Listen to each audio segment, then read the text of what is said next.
সাহাবী সিরিজ পর্ব 18। আব্দুল্লাহ ইবনু মাসউদ রাদিয়াল্লাহু তাআলা আনহু সম্পর্কে আলোচনা করব। বিসমিল্লাহি, আলহামদুলিল্লাহি, ওয়াসসালামু আলাইকুম। আজকের সাহাবী সিরিজে আলোচনা করব আব্দুল্লাহ ইবনু মাসউদ রাদিয়াল্লাহু আনহু সম্পর্কে। তিনি ইসলামের প্রথম যুগের সাহাবীদের একজন। খুব অল্প বয়সেই কোরআন শিক্ষা গ্রহণ করেন এবং রাসূল সাল্লাল্লাহু আলাইহি ওয়াসাল্লাম তাকে কোরআন তিলাওয়াতের জন্য বিশেষভাবে প্রশংসা করেন।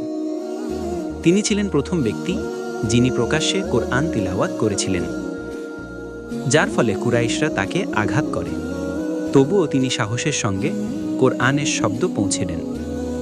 রাসূল সাল্লাল্লাহু আলাইহি ওয়াসাল্লাম তাকে বলেছিলেন যে কোরআন তিলাওয়াত শুনতে চায়, ঠিক যেমনভাবে অবতীর্ণ হয়েছে সে যেন ইবনু মাসউদের কিরাআত শুনে। তিনি বহু হাদিস বর্ণনা করেছেন এবং কুফায় ফিকহ এবং কুরআন শিক্ষার ভিত্তি স্থাপন করেছেন। ৩২ হিজরিতে মদিনায় তিনি ইন্তেকাল করেন। প্রিয় দর্শক, সাহাবীদের জীবন আমাদের জন্য আলো ও প্রেরণা। তাই লাইক দিন, শেয়ার করুন এবং সাবস্ক্রাইব করুন আত্মার আলো চ্যানেল। ওয়াসসালামু আলাইকুম ওয়া রাহমাতুল্লাহ।